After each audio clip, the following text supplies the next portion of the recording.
Mga kaibigan, Marcos loyalist ako. Since 70s. Bakit? Ako Marcos loyalist. Pinag-aral ako ng Pangulong Marcos ng high school at saka kolehiyo. Nung natapos ko ang kolehiyo ko sa pamagitan ng utang na loob ko kay Pangulong Marcos, kaya nga naging diehard loyalist ako ng Marcos. Ngayon, nung nag-retire ako, na-realize ko wala pala sa bundok ang kalaban. Nandito pala sa bayan ang kalaban. Kaya yung tapang ko, malasakit ko, nung ako'y nasa serbisyo, nagbuwis buhay ako para gampanan ko ang aking responsibilidad sa taong bayan, sa ating gobyerno, na buong tapang kong pinagtatanggol ko ang sambayan ng Pilipinas. And yet, pag-retire ko, nakita ko pala ang problema ng ating bansa. Idol kita, Senador Lacson. Pero dahil sa bilyon-bilyon ng pesos, nalasong ka sa bilyon. Ikaw, Tito Soto, ha? Alam mo? Di ba ang alam mo lang magpatawa sa tao? Itbulaga ka lang lumaki. Hindi ka nga naging barangay captain eh. Tapos naging senador ka, naging Senate President ka. No question ako doon. Pero, magaling ka mag-English, pero nanggaling na yan sa Google. Di ba? Mga kaibigan, Marcos loyalist ako. Since 70s. Bakit? Ako Marcos loyalist. Pinag-aral ako ng Pangulong Marcos ng high school at saka kolehiyo nung ako'y nasa Scout Ranger. Sumulat ako kay Pangulong Marcos. That was 1983 o 84. Sumulat ako kay Pangulong Marcos na sana mabigyan pansin yung aking malasakit at tiyaga na nagsakripisyo ako sa ating bayang Pilipinas nung ako'y edad 14 anyos. Nag-undergo ako ng military basic training. 13 years old ako. So yun ang ginamit ko na para ako'y mapagbigyan na mag-aral. So natapos ko ang kolehiyo ko sa pamagitan ng utang na loob ko kay Pangulong Marcos, kaya nga naging diehard loyalist ako ng Marcos. So bakit ako dito laban sa kanya? So mamaya ako babanggitin yung bakit ako naging ganito. Nung ako'y nasa Scout Ranger noon, alam naman ninyo ang Scout Ranger kung saan tinatapon-tapon sa sulok ng Pilipinas. At kilala naman ang Ranger si Colonel Romeo Lim. Ang aming chief staff, mahigpit. Sabi sa akin, Bukay, lapit ka kay General Espino. Hindi kita payagan, mag-aral. Maghanap ka ng kalaban niya sa bundok. Dito pala kalaban. Pula sa bundok. Pero mamaya ako ituloy yun. So, sa isip ko, hindi talaga ako makapagtapos ng kolehiyo. Dahil nga, yun, sinabi, chief staff na yun eh. Pag sinabing chief staff ng isang military unit, mabigat yun. Pumapakatlo yun sa pinakamataas. Katulad ni General Brown, chief staff. So, ang commander-in-chief niya, yung si Presidente Marcos. Tapos, yung isang bandurugas rin, si Secretary Teodoro. Kaya pangatlo ang chief staff. So, inisip ko, hindi ako makapag-aral.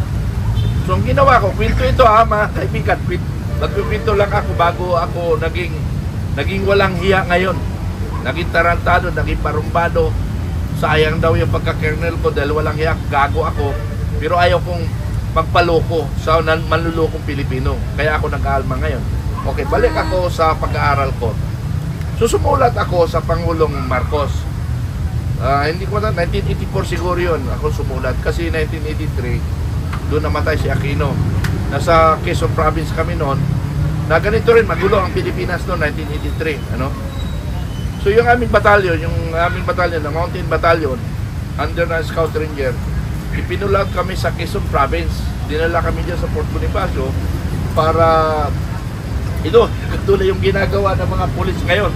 Yung may hawak na kalasak. Yan yung aming ginagawa, kalasak. Kami ang tawag ng CDC, Civil Disturbance Control. Ang tawag sa amin noon, yung Sport Scout Ranger Regiment. So, ang ginawa ko, sumulat ako. to Commander-in-Chief Armed Forces of the Philippines, Malacanang, Manila, from Corporal Segundo Ismitran Jr. So nagsasalaysay ako, no? Nagsasalaysay ako para malaman nyo naman kung paano ako naging gago. So, kasi maraming tumatawag sa akin, sabi niya, sir, huwag mo naman ganong ganyan kasi kernel tayo eh. Di bali na hindi ako maging kernel, lumalaban ako sa manluloko sa Pilipinas na inuubos ang kaban ng bayan. Di bali na hindi ako maging walang iya akong kernel, tanggap ko yun. Ano mga kababayan, tanggap ko yun. Basta labanan ko lang ang magnanakaw sa Pilipinas. Okay. So, dumating ang sulat. Ang sulat na yun, para sa itong kwento ko kasi, para doon sa mga kababayan nating Pilipino na hindi nila naintindihan ano ang proseso ng military. So, nagkikwento ako. Okay. Naproba ni Presidente Marcos Sr., papunta sa National Defense, papunta sa General Quarters, papunta sa Philippine Headquarters, tapos doon, Direct Corporal Mitran to report to District Quarters Attention G1. Nag-report ako doon. Ang nalala ko, isang major yun, nakalimutan ko na apelyido, parang PMA 78 yun, kung hindi ako nagkakamali. Sabi sa akin, ikaw pala si Corporal Mitran.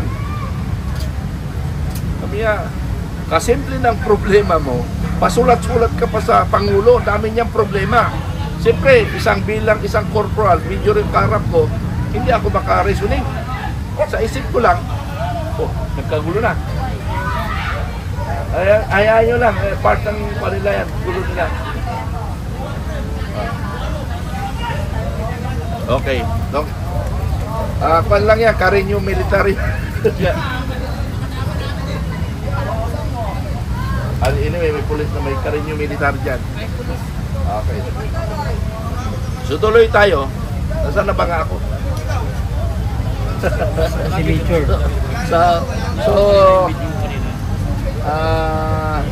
Nag-report ako sa aming G1. So sabi niya, okay, by this, ganito, report ka.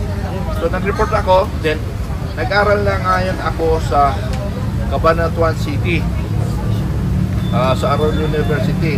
4 na taon ako naging scholar ng Army through President Marcos.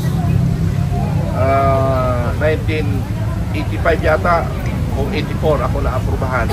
Nakapagtapos ako ng kolehiyo 81. Wala na ako sa Ranger noon. Napunta na ako ngayon sa training command na kung saan nakad ako ng 1991. Naging officer ko 1991. Ang mga nakapwesto ngayon sa Philippine National Police at ng Armed Forces ay mga kabats ko sila. Mga contemporaries ko, kasabayan ko sila ngayon. Yung mga nakaupo, except General Browner. Kasi General Browner is 1989, CAD officer. Ako 91.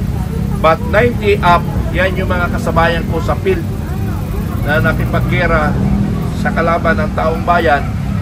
Ngayon, nung nag-retired ako, na-realize ko wala para sa bundok ang kalaban.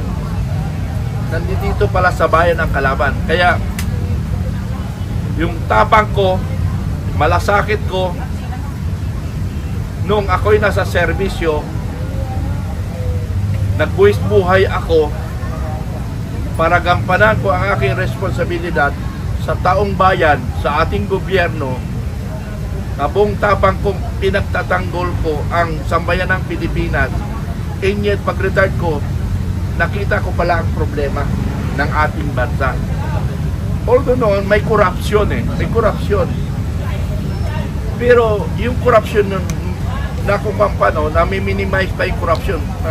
Thousand lang noon in our time. Yung 50 million na si General Garcia, 50 million na si General Garcia, na nakakulong ngayon sa libing sa Bureau of Prison, si General Garcia, ang alam ko noon 50 million na o 60 million lang ang nanakaw niya, nakulong kaagad. Ngayon, billion, trillion pa, hindi pa nakukulong. Mag-iinit na naman ako, magsisigaw na naman ako dito. Kalma. Ha? Pag ako nag-iinit kasi ako, pag naramdaman ko na yung mga magnanakaw yung nasa Senado at Congress, na para bang yung nakikinig, yung mga Pilipino, tanga, bobo, walang alam, manhead, nag-iinit ang dugo ko. Gusto ko sila pagsusuntukin niya sa Congress at saka sa Senado. Mabuti na nga si Speaker Romualdez. Umalis na kasi hinamon ko na suntukan ko eh. Si Speaker Romualdez. Sabi ko, how many times ko nang hinamon niya, di ba doon tayo sa Batasan? Hinamon ko rin. Pero wag sa loob ng Congress, sa labas, sa pintuan. Kaya siguro magkaedad lang kami, kaya ko kahit matangkad sa akin yun eh. Sanay man ako makipaglaban sa matangkad eh. Pero sa kaedad ko lang ha, hindi na pwede sa mga bata, no? So, ang point ko dito, nag-iinit ang dugo ko na para ba ang tingin sa Pilipino, mga tanga tayong lahat. Ha? Mga tanga kayo, mga vloggers. Mga tanga kayo, bubo kayo. Paano? Tingnan nyo na lang sa Senado, huwag na sa Congress, tapos na sa Congress eh. Napalayas na yung mga tarantado nung bumayin na taga-Congress. Natakot sila dahil kay Congressman Barsaga. Sabi ni Congressman Barsaga nung nasakot tayo Batasan, nako, yung mga Pilipino dyan, pag nakalusot yan, nakarating sa opisina natin, maggutay-gutay ang katawan natin para mapaparis tayo sa Nepal. Sabay, sabi ni Congressman Romualdez, sabay pasok sa kanilang kwarto. Nag-usap-usap sila. Papasok si Congressman Barsaga sa opisina. Hindi siya pinapasok dahil hindi kakampi. Paglabas ni Romualdez for after 10 minutes yata, lumabas Romualdez. Nakagano'n. Tapos umupo. I resign. So nagtagumpay ang United People's Initiative. Yung inisyatibo natin na mga kapwa natin naghihirap ngayon ay nagtagumpay tayo initially. Nagtagumpay tayo dahil walang hiya sa Congress. Hindi naman yung Congress ngayon na wala ng tapang, di ba? Wala na. Bumait sila, yung Congress. Utang na yung Congress!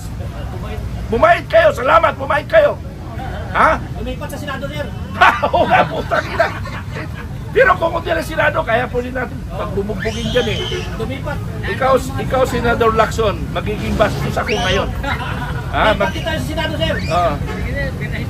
Magiging bastos ako ngayon, sir. Idol kita, Senador Lacson. Pero dahil sa bilyon-bilyon ng pesos, nalasong ka sa bilyon. Trillion pa. Idol kita, sir. Pero, dahil sa bilyon-bilyon ng pesos, nabago ang inyong pananaw. Na iba iyong linya. Ikaw, Tito Soto. Ha? Alam mo? Di ba ang alam mo lang magpatawa sa tao? Itbulaga ka lang lumaki. Hindi ka nga naging barangay captain eh. Tapos naging senador ka, naging senate president ka. No question ako doon. Pero, magaling ka mag-English, pero nanggaling na yan sa Google. Di ba? Di ba yung congressman siya may yung abogado sa Congress? Fernandez, Google lawyer.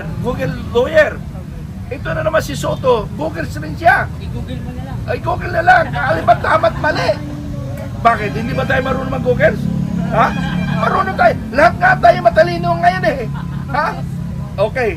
Tama ba itong words ko na ito? Tama ba yung spelling? Verify. Oh. Pero, yung pagkawalang iya, ay hindi talaga mawawala yun. Alam? Hindi talaga mawawala yung pagkawalang iya. Okay. Biruin mo, marami ng kwento. Kaya nga ako, minsan nagsisigaw ako, talagang nanggagalit ako sa galit, dahil yung galit natin, para bang hindi natin alam ang nangyayari sa ibabaw ng Pilipinas. Yun yung masakit para sa ating Pilipino. Na para bang ginawa sa ito. Tingnan mo kanina, yung nakapila. Naniwala sila, sir, malaki ang tulong sa amin ni Marcos. Binigyan kami ng 3,000. Ha? 3,000? Ang nakalista doon, 15,000? Asan yun? Yung sobra nun? Ay, di sa mga kurakot na tao, nagbigay sila ng, sabihin natin, 10 billion. 1 billion lang ibinigay. Nawala 9 billion. So, ginagamit ang mga mahirap. Tingnan mo, kanina nakipagdebate sa akin, pero mayroon na niniwala sa akin. So, pumasok sa isip ko, kaya yung marami tayo ngayon dito, hindi kumikilos dahil yung flood control, yung billion-billion of pesos ay napunta sa mga mahihirap. Ginamit nilang mahirap para sila makapagkamkam ng trillion of pesos. So yun ang problema, kaya doon ako nang gagalit. Balik ako kay Senador Lacson. Balik ako muna kay Senador Lacson. Sir, idol kita, pero ngayon hindi na kita idol. Mamamatay ka na nga lang, mag-iiwan ka pa ng masamang imahe. Hindi ba nakakaya yung Senador Lacson? I'm sorry for your watching. I'm sorry. Binibigay ko lang ang opinion ko bilang isang Pilipino na hindi ko gusto yung nangyayari sa Pilipinas. Hindi ko gusto. Nangyayari sa Pilipinas. Ikaw, Soto. Ay, sorry. Ikaw, Soto, ha? Napakaganda ng takbo ng karer ng iyong pamangkin. Ginamit mo. Isinalang mo sa Senado o sa Congress. Ayun. Windang-windang ngayon ang popularity, ang ginawa ng iyong pamangkin, Coco. Pico Soto. Ngayon, asan na ngayon siya? Wala na. Nahiya na siya humarap sa media. Biko, sinira mo Soto. Tito Soto, tarantado ka. Ha? Sabi ko nga sa inyo, nagiging walang niya ako. Di bali nang mawala ang pagkakernel ko, makamura lang ako ng putang inang magnanakot na yan. Ha? Ang point ko lang dito mga kaibigan, mga kababayan ko, yung niloloko tayo ng harap-harapan. Si Atty. Garcia nga, si Atty. Berelio Reyes Garcia, na isang general retired ng Army na kasama namin umarap, Berelio Garcia. So lahat tayo Pilipino ay galit sa mga gano'n. O kaya tanong ko lang, masagot nyo nga ako, bakit mayroong Pilipino na bulag, bingi at pipi? Bakit kaya? Bakit sinabi kong bulag at pipi at bingi? Kasi nga, mayroon pa naniniwala sa Marcos administration. Mga kasama ko naniniwala kayo. Kaya nga si Secretary Gabo Chodoro, hinamon ko yan ng debate. Biruin mo tapwan sa Barnacher, number 1 siya. Pero ako number 1 sa huli. Pero amunin ko siya ng debate regarding corruption. Ha? Hinamon ko si Congressman Chodoro ng debate regarding sa corruption. Ang tanong ko una sa kanya, unang mediator, may problema mang bansa o wala? Pag sinabi niyo wala, ay hindi na ako pagkapagtalon. Kasi bulag na siya eh. Napapagtatalon na namin, understood na kakampi ni Marcos. Pag sinabi niya mayroon, ay doon kami mag-uusap. Mayroon pala, anong ginagawa mo? Bilang isang sekretary, okay, that is a part of politics. Pero dapat, manahimik ka na lang. Secretary Chodoro, ha? Huwag ka na magsalita. Manahimik na lang kayo kasi wala kayong silbi. Ha? Ang hilig na lang sa inyo, manahimik na lang kayo. Kabaro ko, manahimik na lang kayo. Hayaan nyo na lang ang taong bayan magbigay ng kanilang sama ng loob, ng kanilang saloobin. Pero huwag nyo nang dipinsa ang sarili dahil wala kayong ididipinsa. Manahimik na lang kayo. Para kung nanahimik kayo, walang mag-iinit ng dugo. Para katulad kanina, example natin, yung isang civilian dito, isang sinabihan na isang, anong tawag nun? Isang vlogger at saka yung isang kwan. Nakipag-away pa. Adi, nagkaroon ng kumusyon, muntik na magsuntukan, magrambulan dito. Ang sabi ko, doon sa nagagalit na talaga, sabi ko, kuya, baka pwede pakiusap ko, pinagalita ko na yon. Kasi hindi rin namin kasama yon. Sabi ko, kuya, sana kanina, huwag ka magtaas ng boses. Kasi galit na ka sila. Makikipagkumpronta. Ang tanong ko ngayon,